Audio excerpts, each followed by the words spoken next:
Kurdistan tersebar di Turki, Suriah, Irak, dan Iran. Namun wilayah-wilayah Kurdi menguasai perkiraan 45 miliar barel cadangan minyak, sehingga sering disebut sebagai salah satu kawasan penghasil minyak terbesar di dunia.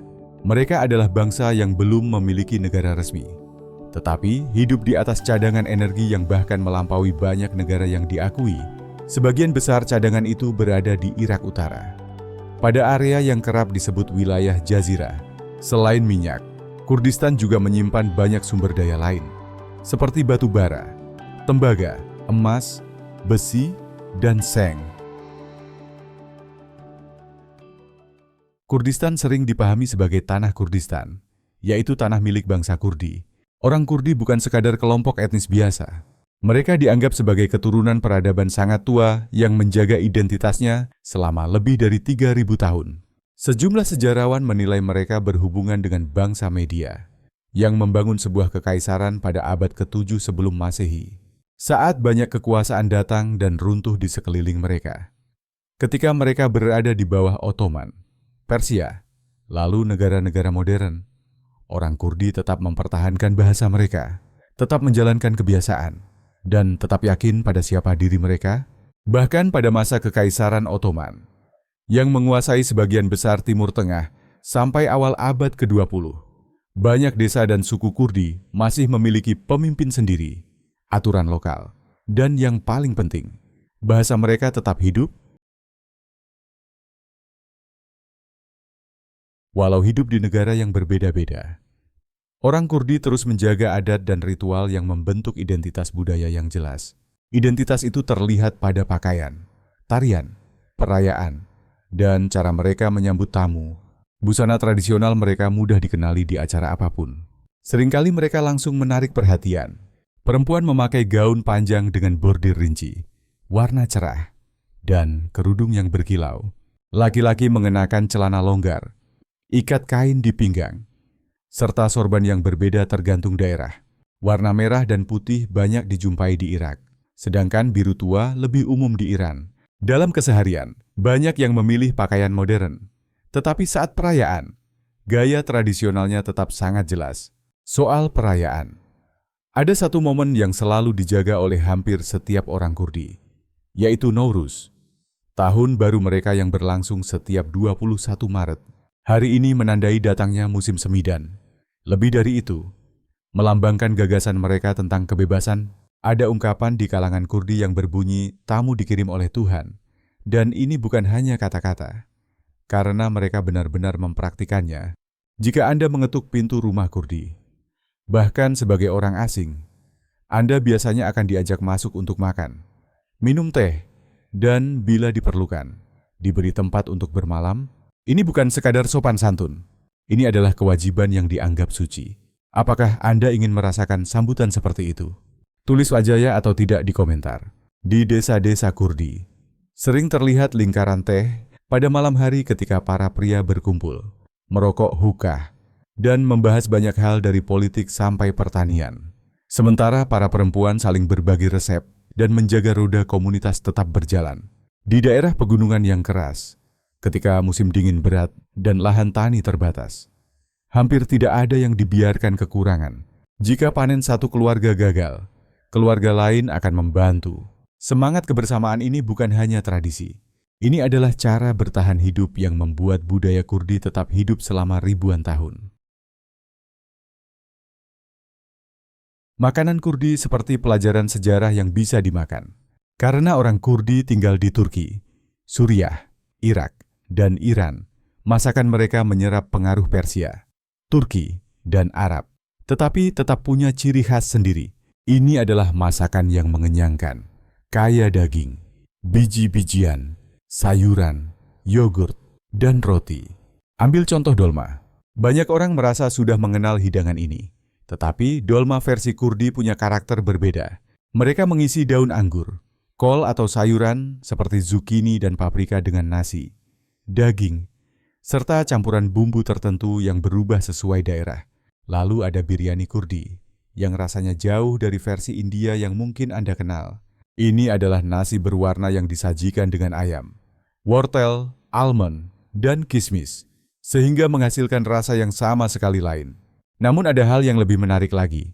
Bagi orang Kurdi, roti bukan hanya makanan. Roti hampir dianggap suci.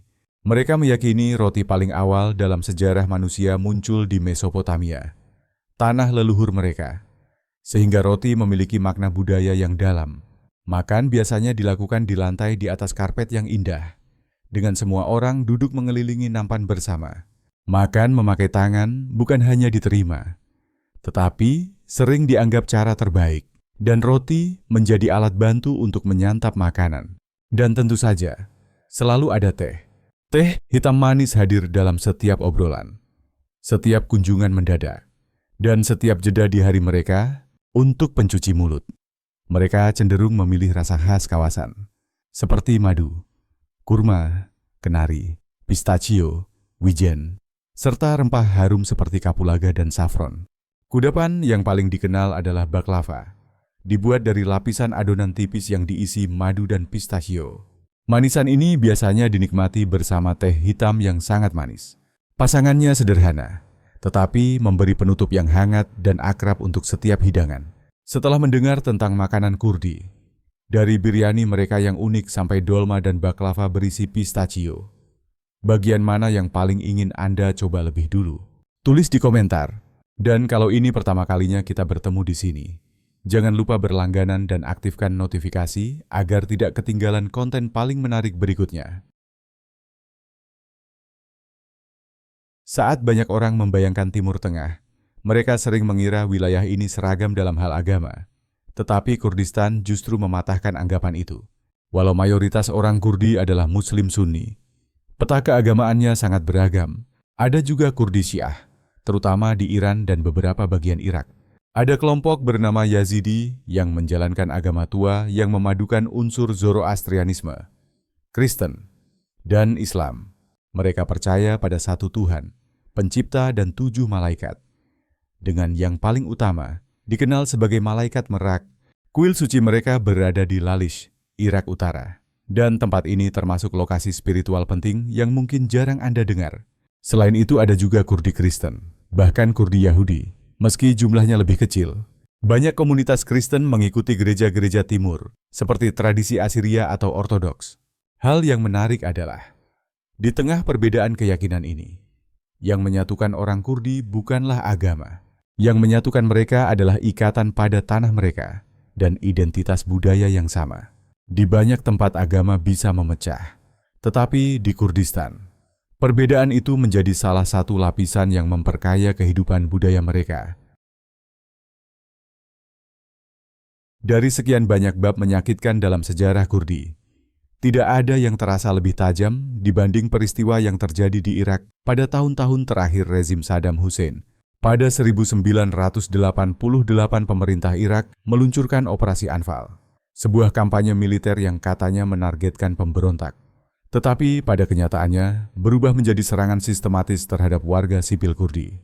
Momen paling mengerikan terjadi pada 16 Maret di kota Halabja.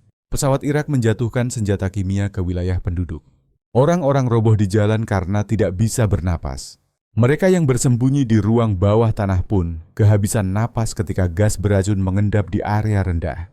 Antara 3.000 sampai 5.000 orang tewas pada hari itu. Ribuan lainnya selamat, namun mengalami masalah pernapasan permanen, luka bakar pada kulit, dan penyakit yang masih memengaruhi keluarga sampai sekarang. Sepanjang operasi tersebut, sekitar 4.000 desa dihancurkan, dan diperkirakan 50.000 sampai 100.000 orang Kurdi kehilangan nyawa. Hari ini, ada monumen di Halabja yang memajang foto para korban, mainan anak-anak, dan barang pribadi dari hari itu.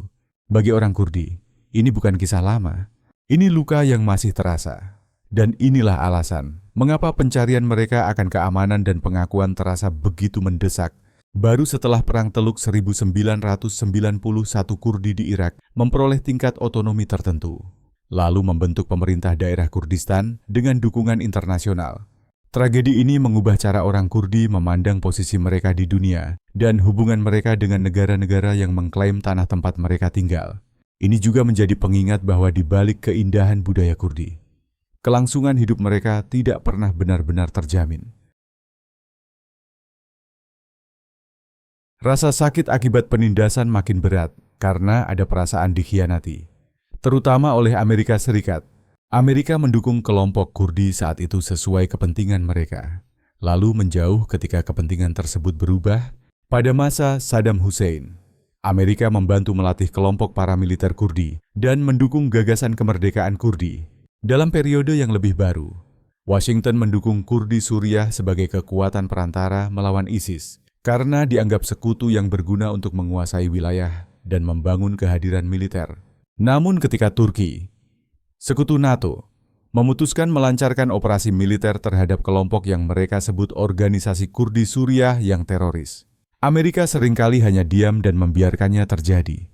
Walaupun Amerika memberi dana dan persenjataan kepada pasukan Demokratik Suriah atau SDF, koalisi yang banyak dipimpin Kurdi, dukungan itu jauh dari konsisten.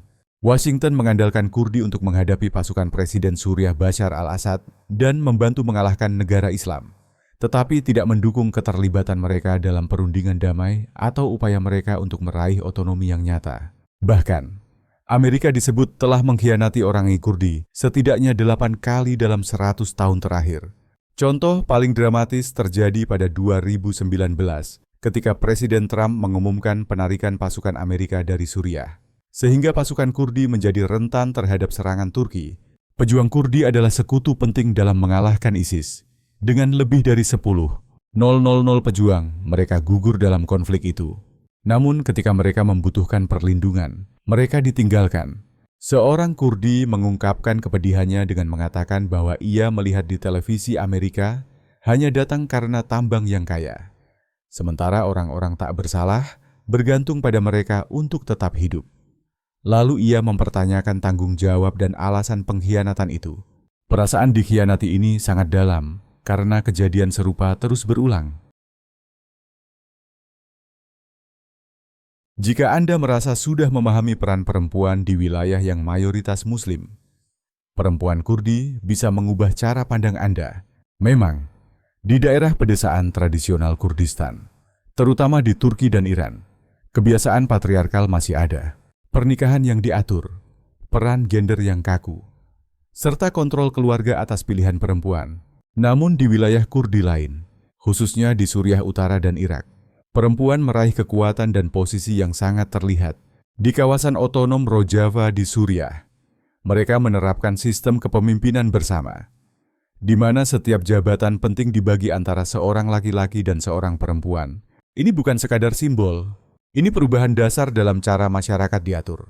Lalu ada YPJ, Unit Perlindungan Perempuan. Pada 2014 dan 2015, ketika ISIS maju dan banyak pasukan mundur, perempuan Kurdi ini justru turun ke garis depan dengan seragam, syal di leher, dan rambut dikepang panjang. Mereka bukan hanya melawan kelompok ekstremis, tetapi juga menantang anggapan selama berabad-abad tentang peran perempuan dalam perang.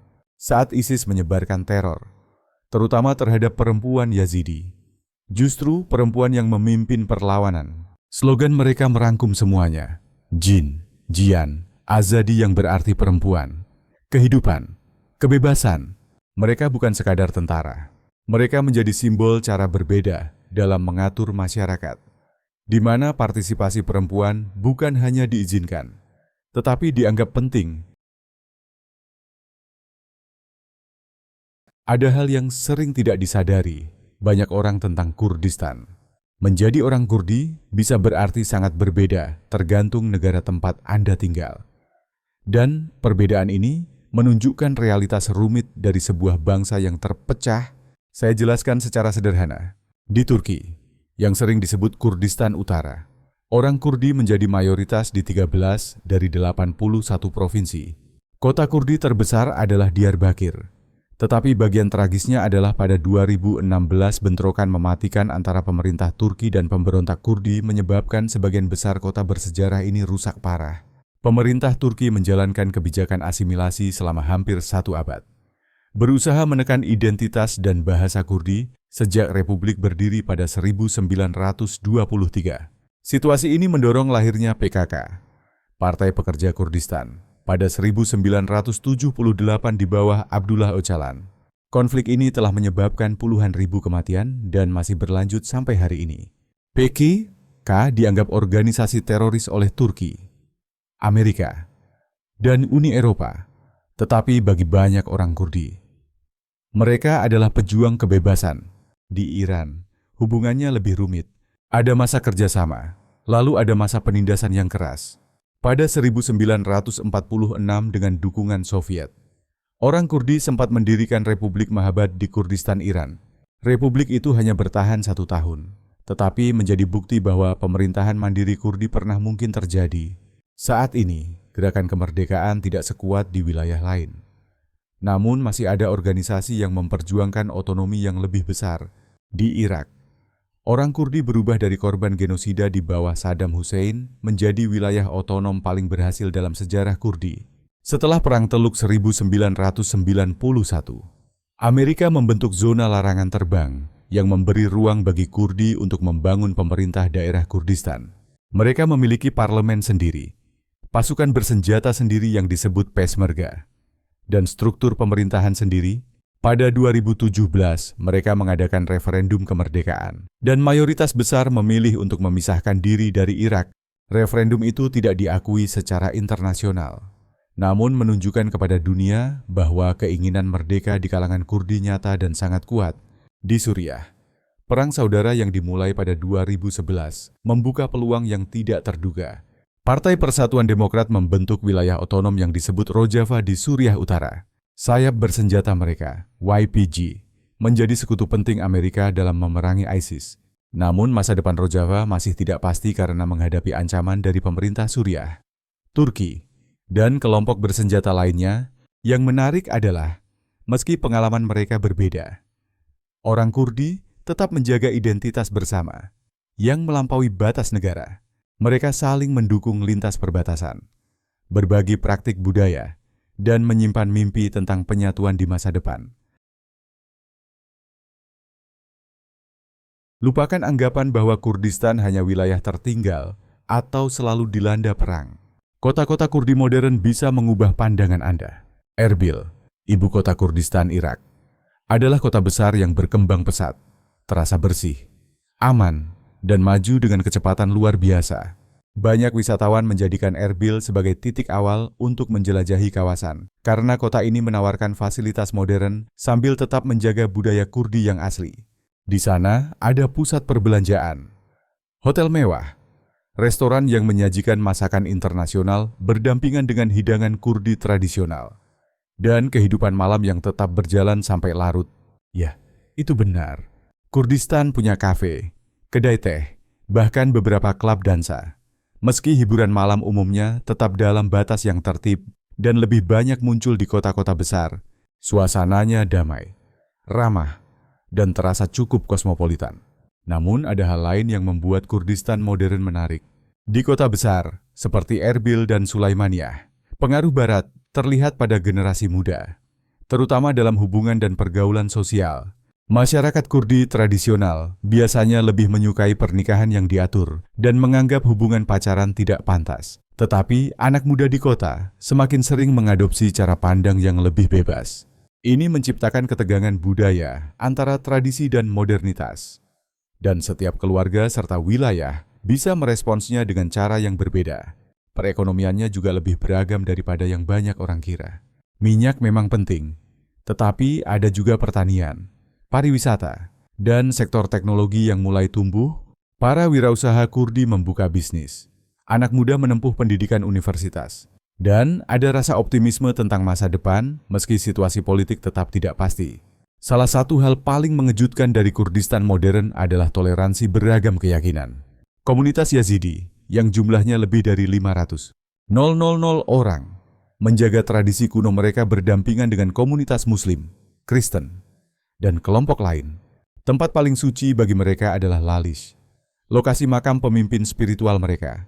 Dan tempat ini tetap menjadi tujuan ziarah yang menarik pengunjung dari berbagai negara.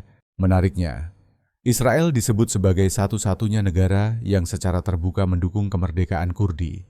Karena melihat nilai strategis dan budaya dari otonomi Kurdi di kawasan, dukungan ini menambah lapisan baru pada situasi geopolitik yang sudah rumit di sekitar Kurdistan. Kita sudah menelusuri 10 sisi kehidupan Kurdi yang menunjukkan sebuah bangsa yang jauh lebih rumit, tangguh, dan menarik daripada gambaran media yang sering muncul dari bangsa tanpa perbatasan yang hidup di atas kekayaan minyak besar. Sampai tradisi kuno yang bertahan melewati ribuan tahun guncangan politik. Dari keramah tamahan yang memperlakukan orang asing, seperti keluarga sampai kuliner yang membawa cerita 4 negara. Kurdistan menolak dijelaskan dengan cara yang sederhana. Kita melihat bagaimana keberagaman agama tumbuh di tempat yang sering dianggap seragam. Bagaimana tragedi sejarah seperti serangan kimia Halabja terus membentuk identitas Kurdi. Dan bagaimana pengkhianatan berulang dari sekutu internasional justru menguatkan tekad mereka. Kita juga menemukan perempuan yang mematahkan stereotip dengan memimpin di medan perang sekaligus dalam pemerintahan. Dan kita memahami bahwa bangsa yang sama bisa mengalami hidup yang sangat berbeda, tergantung negara tempat mereka tinggal. Yang paling penting, kita melihat bahwa Kurdistan modern bukanlah wilayah hancur dan tertinggal seperti yang sering mendominasi berita. Ini adalah tempat di mana tradisi kuno berpadu dengan harapan modern, di mana kota-kota berkembang berdampingan dengan desa pegunungan, dan di mana bangsa tanpa negara resmi telah membangun salah satu budaya paling hidup di Timur Tengah. Kisah Kurdi pada akhirnya adalah kisah tentang bertahan hidup, menjaga identitas, dan memelihara harapan. Ini tentang tetap menjadi diri sendiri saat dunia berusaha menghapus Anda. Tentang membangun kebersamaan ketika perbatasan memisahkan. Dan tentang bermimpi merdeka ketika kekuatan besar menentang. 10 fakta ini baru menyentuh sebagian kecil dari kompleksitas Kurdi. Tetapi cukup untuk menjelaskan mengapa budaya ini pantas mendapat perhatian, rasa hormat, dan pemahaman. Orang Kurdi tidak hanya berjuang untuk pengakuan politik. Mereka juga menjaga cara hidup yang memberi pelajaran tentang ketangguhan, keramah tamahan, dan kuatnya identitas budaya. Apa yang paling mengejutkan Anda dari fakta-fakta Kurdi ini? Saya benar-benar ingin tahu bagian mana yang paling menantang asumsi Anda atau membuat Anda ingin belajar lebih jauh. Tulis di komentar apakah itu keramah tamahan mereka, peran perempuan dalam masyarakat Kurdi, atau mungkin keberagaman agama yang paling menarik perhatian Anda. Saya membaca setiap komentar dan senang mengetahui hal apa yang paling menyentuh penonton. Dan jangan lupa berlangganan. Aktifkan lonceng notifikasi, supaya kita bisa bertemu lagi di video berikutnya. Terima kasih sudah menemani kami hari ini. Semoga Anda menikmatinya. Dukungan Anda benar-benar berarti besar. Saya doakan Anda selalu beruntung. Terima kasih sudah menonton. Kalau video ini lucu atau bermanfaat, jangan lupa like, subscribe, dan nyalakan loncengnya agar tidak ketinggalan video baru. Sampai jumpa di video berikutnya.